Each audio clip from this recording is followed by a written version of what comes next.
Hi, and welcome to T Strong Speaks TV. I am Teresa Strong-Myrick, your host tonight and every night. Welcome, welcome, welcome. On here, we talk about how we can move out of our hurts from being in them, stuck in them, living in them, to standing on them and being empowered by them. So if you've caught my previous broadcast, you know that we have been having a breakup party, right? We have been breaking up with those things from our past because they are hindering our now and impeding our future, right? So we are getting rid of some things. And one thing that came up for me tonight, it's been on my mind for the last few nights, is why we don't keep commitments to ourselves, right? So many a times we find ourselves saying that, you know, we're going to start this new exercise program. We're going to get healthy. We're going to, we will stop eating sweets. We will stop eating salt. We will, you know, just have better habits. We're just going to stop the bad habits and create some more good habits. And I don't know about you all, but like 2 minutes, not 2 minutes, that's an exaggeration. However, you get into the mode, you set yourself up, you went about all the healthy foods and the snacks, and you find yourself going to pick up something through fast food and realize, ooh, I wasn't supposed to be doing this anymore. You forget, right? Because somehow the commitment to yourself just wasn't strong enough. However, the commitments that you do keep, you do continue to keep the commitments to your family, your spouse, your children, your job, to your church, to civic organizations. You keep all those commitments. So how come it's so easy to keep the commitments to others, but not to yourself? I have some ideas on that. First of all, there's accountability. There's accountability, because when you make the commitment to other people, somebody else knows about it and are expecting you to do that thing that you said you were going to do in the time that you said you were going to do it, right? Secondly, you value their opinion of you. So you're going to make the commitment because you don't want them to think ill or talk ill of you to ruin your reputation, right? So first there is the accountability. Secondly, you value their opinion of you. And thirdly, the consequences of not keeping that commitment weigh pretty heavy on you, right? So if you're not keeping the commitment that you promised to keep at your job, you may get demoted, fired, or get a bad review. And the same thing for everything else. If you don't keep the commitments, that's a tongue twister for me. If you don't keep the commitments to your family members or your children, that could have some very negative consequences. So you continue to keep those, right? So those people are important enough. The consequences are important enough. And the accountability is strong enough that you keep those commitments to others. So when it comes back to you, let's think about that, right? When it comes back to you, are you not valuable enough to keep your commitments? Are you not able to, why aren't you keeping, can you not keep yourself accountable? And the consequences for you keeping commitments to yourself are probably not all that strong, right? So when you flip that and think about it internally, then what is going on with you that you don't value yourself enough to keep the commitments to you?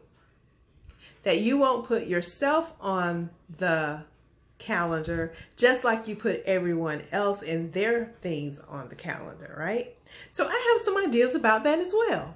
Because see, somewhere along the way, we either learn not to value ourselves or we never learn how to value ourselves, right? So for me, I know personally, I never learned how to value myself.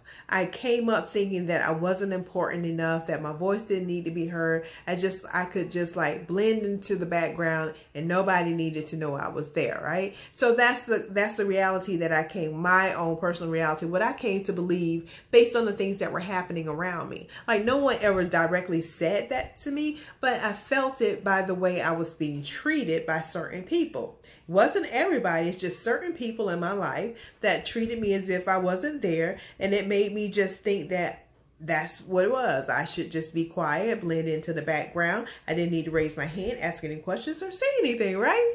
So, what is it about you? What has happened over the course of your life to make you feel that you are not worthy? Right? And then there's another thing, another element of that too, is when we have broken a promise to ourselves once, then ourselves does not believe ourselves. Is that crazy, right? Your self-conscious doesn't believe that you are going to do the thing. So right when you say, I'm going to start this new diet or start this new exercise routine, your mind is saying, yeah, right, girl. Remember the time we did that before? You left all disappointed. You did it for like 2 days and then you fell off and then you were like beating yourself up about it. You are, all into this negativity. We don't want you to feel like that anymore. So we're not going to even let you get started. Let's just cancel this right now. We don't even need to start. That's what your self-conscious is saying. It's fighting against you, right? Because it doesn't believe that you're going to do what you say you're going to do. Right? Isn't that just, it's kind of crazy. So what we have to do is learn how to start feeling better about ourselves. First of all, we have to really figure out when and what point in our lives that we start to think about ourselves in a negative way, right? Where we didn't feel that we were good enough. We didn't feel like we were worthy. So we have to think about, maybe there was a time in your life that you can remember this starting. And if you never learned it, then start to think about, what was it that made you feel that you were not worthy, right? Because for some of us, we felt good about ourselves and something happened and tore that down. For others of us, like I said before, you just never learned it because it was never fed into you. So understand what that is first, where that's coming from. Now we need to think about, is that real or is that just somebody's opinion? Is it real or is it somebody else's opinion of you?